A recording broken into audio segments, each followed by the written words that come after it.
Blank cheque दिया किसी भी बैंक की एनबीएफसी कंपनी को, तो कैसे जेल में जाने की तैयारी हो जाएगी। साथियों, आपके पास पैसे हैं तो इनके पैसे दे दे और मरे हुए सांप को अपने गले से निकाल ले। नहीं पैसे हैं तो राहु केतु ग्रह तो क्या करेगा, दुनिया का कोई ग्रह धरती पे आके आपका कुछ नहीं बिगाड़ सकता।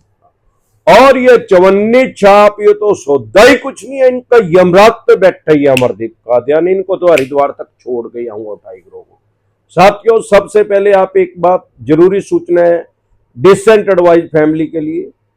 अगर आप मुझे फेसबुक पे देख रहे हैं, फेसबुक पेज पे देख रहे हैं, इंस्टा पे देख रहे हैं, मौज पे देख रहे हैं, लिंक्डइन पे देख रहे हैं, हेलो पे देख रहे हैं, व्हाट्सएप चैनल पे देख रहे हैं, या हमारे चैनल यूट्यूब पे देख रहे हैं डिसेंट एडवाइस पे, जो हमारा नंबर वर्षों से सालों से डाला हुआ था, जिसपे लोग व्हाट्सएप करके अपॉइंटमेंट लेते थे, वो किसी टेक्निकल प्रॉब्लम की वजह से स्टॉप हो गया, रुक गया, उस पर व्हाट्सएप मैसेज नहीं आ पा रहे। अब एक नया नंबर जारी कर दिया गया, आपकी स्क्रीन पे आया हुआ है।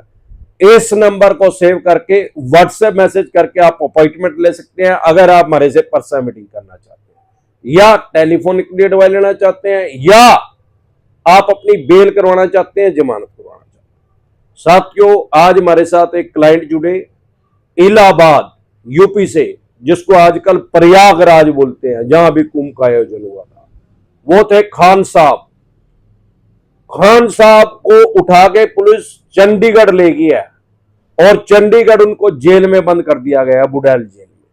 क्या कारण था? चेक बाउंस हो गया था। चेक बाउंस होने के बाद खान साहब ने अपनी बेल नहीं करवाई, जमानत नहीं करवाई।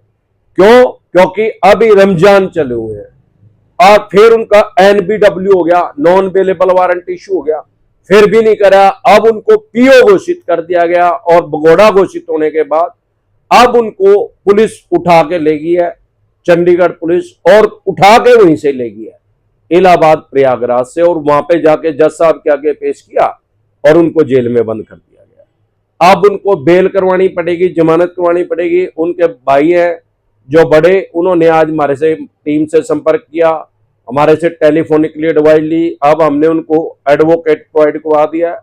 होपफुली बेल हो जाएगी, लेकिन एकदम से बेल नहीं होगी, जमानत नहीं होगी। कम से कम 1 महीने के लिए उनको जेल में रहना पड़ेगा, क्योंकि वो पीओ हो चुके हैं, भगोड़े घोषित हो चुके हैं। नहीं तो अगर एनबीडब्ल्यू हो तो 14 दिन के लिए कम से कम न्यायिक हिरासत में रहना पड़ता है, अगर पुलिस ने उनको उठा लिया तो। अब वो खान साहब मेरे को क्या कह रहे हैं, उनके बड़े भाई साहब, मैंने कहा भाई बेल क्यों नहीं करवाई? लुका जी करवा तो लेते, अभी रमजान चला हुआ।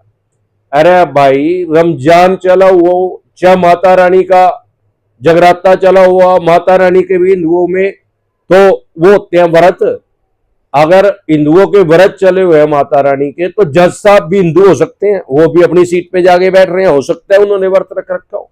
या रमजान जैसे चला हुआ तो जज साहब मुस्लिम भी हो सकते हैं, तो वो भी काम तो बंद नहीं हो रहे ना भाई, रमजान में सारे काम चल रहे हैं ना। वो भी जज साहब अगर मुस्लिम है, वो भी अपनी सीट पे जाके बैठते हैं, हो सकता है उन्होंने भी व्रत रखो हो। तो रमजान होने से या माता रानी के व्रत होने से या अन्य कोई भी त्योहार होने से अगर गवर्नमेंट की छुट्टी नहीं है, तो कोर्ट की तो प्रोसीडिंग चल रही है ना। ये कोई मतलब आर्गुमेंट नहीं है कि जज साहब को जाके कह दो जी रमजान चल रहा था, हमने तो व्रत रखे थे इसलिए नहीं आए। अरे व्रत में कौन सा काम नहीं हो रहा? मुस्लिम कम्युनिटी कौन सा काम नहीं कर रही और हिंदू कम्युनिटी कौन सा काम नहीं करती? एक काम का नाम बताओ। हर 6 महीने में माता रानी के व्रत आते हैं, 9 दिन चलते हैं, उपवास बहुत से आदमी रखते हैं, तो उस टाइम भी लोग सारे काम हो रहे हैं, बल्कि गाड़ियां उस टाइम ज्यादा बिके यार। तो सबसे पहले कानून को समझे। कोर्ट की अवमानना करेंगे तो जेल का प्रावधान है, जैसे इन खान साहब को हुआ। समझदारी क्या करे, कोई भी बैंक एनबीएफसी कंपनी से जब आप लोन लें, वो आपको कहता है चेक दे दो, कहते भाई मैं चेक नहीं देता। क्यों? वाई? वो कहेगा चेक तो चाहिए। अब किस लिए चाहिए भाई चेक? ईसीएस से तो मेरी पेमेंट लेनी है, क्या सिक्योरिटी के लिए चाहिए? अब चल सिक्योरिटी तो अनसिक्योर लोन में कैसे सिक्योरिटी लेगा भाई? जब नाम ही अनसिक्योर लोन है तो सिक्योरिटी की क्या जरूरत है? क्योंकि अगर आप होम लोन लेंगे 8% पे मिल रहा है और अनसिक्योर लोन लेंगे हो सकता है 24% पे मिल रहा है। कुछ एनबीएफसी कंपनियां तो 40% भी दे रही हैं। अब जब 4 गुना ब्याज ले रहे हो, 5 गुना ब्याज ले रहे हो, फिर घंटे की सिक्योरिटी देंगे क्या? महादेव के घंटे की मिलेगी सिक्योरिटी, देना हो तो दे, नहीं चला के। अरे 100 से भी ज्यादा बैंक एनबीएफसी कंपनी है यार हमारे देश में जो काम कर रहे हैं। इनको खुद ही जरूरत है, जितनी आपको जरूरत है उसके 100 टाइम ज्यादा, 100 गुना ज्यादा इनको ग्राहक की जरूरत है, तो ढूंढते फिरने लग रहे। डीएस से लगा रखे ना, दो उनको कमीशन देते हैं। तो साथियों कभी भी चेक दे ही ना। हाँ, अगर कोई bank NBFC company cancel cheque मांग रही है, भाई उसके ऊपर कांटा मार दिया, कैंसल लिख दिया, वो आप दे सकते हैं, वो उसके राइट्स हैं। भाई वो केवाईसी करने के लिए मांग रही है, नाउ यू आर कस्टमर, क्योंकि आपकी चेक के ऊपर आपका नाम लिखो, आपके फादर का नाम लिखो। वो जानना चाहती है कि यही आदमी वही है क्या, ओरिजिनल है क्या, जेन्युइन है क्या, फेक तो नहीं है। वो तो लॉजिक है, उसमें कभी भी चेक बाउंस का केस नहीं हो सकता। अगर आपने कैंसल चेक दिया, कोई चोरनी छाप आपको एक केस हो जाएगा। अरे जब वो कैंसल हो गया, काटा लग गया, अब नहीं उसकी कोई वैल्यू ही नहीं है, वो तो जीरो है। अब उस पर कोई भी केस नहीं हो सकता आपके ऊपर। तो साथियों कभी भी चेक ना दे। ईसीएस बाउंस हो गया तो ईसीएस बाउंस में होने में फायदा क्या है? अरे ईसीएस बाउंस तो उतने अमाउंट को होगा जितनी आपकी ईएमआई है, और चेक लेने के बाद क्या बदमाशी करते हैं, उतना अमाउंट उसमें भर देते हैं जो आपका टोटल अमाउंट है। फॉर एग्जांपल आपका 20 लाख रुपए का अमाउंट है, वो 20 ही लाख रुपए भर देगा उसमें टोटल।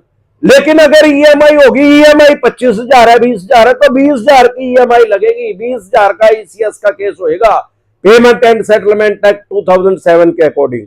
तो साथियों इन चीजों को मद्देनजर रखते हुए लोन ले। जब भी लोन ले सावधानी बरते, सावधानी हटी दुर्घटना घटी।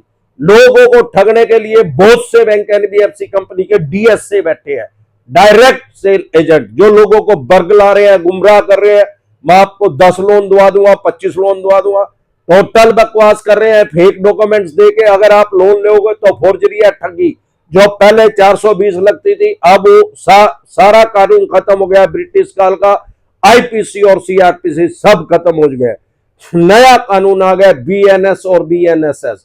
बीएनएस भारतीय न्याय संहिता, बीएनएस भारतीय नागरिक सुरक्षा संहिता। अब बीएनएस के अकॉर्डिंग अगर कोई आदमी फोर्जरी कर रहा है, ठगी कर रहा है, तो 318 धारा लगेगी उसके ऊपर। जो अमानत में खयानत पहले धारा 406 थी, अब उसका नाम चेंज होकर, नंबर चेंज होकर 316 कर दिया गया है, और उसमें सजा का प्रावधान भी बढ़ा दिया गया है। कोई भी फेक डॉक्यूमेंट्स देके लोन ना ले, चेक देके लोन ना ले, तो आपका घंटा नहीं उखाड़ सकते। लोग ये मिलेगा बाबा जी का घंटा, और चूहे मार दवाई, मुझसे मार दवाई। जब हम छोटे थे, जब एक सरदार जी बेचते थे चूहे मारने की दवाई, और उस टाइम माइक का तो जन्म है, तुतरुसा लेके रखते थे, बोलते थे अरे चूहे मार दवाई, मुझसे मार दवाई। ऐसे बोलना है, अगर कोई बेफालतू बोले, कहते हर चूहे मार दवाई, मुझसे मार दवाई, ये मिलेगा बाबा जी का घंटा, ले लो।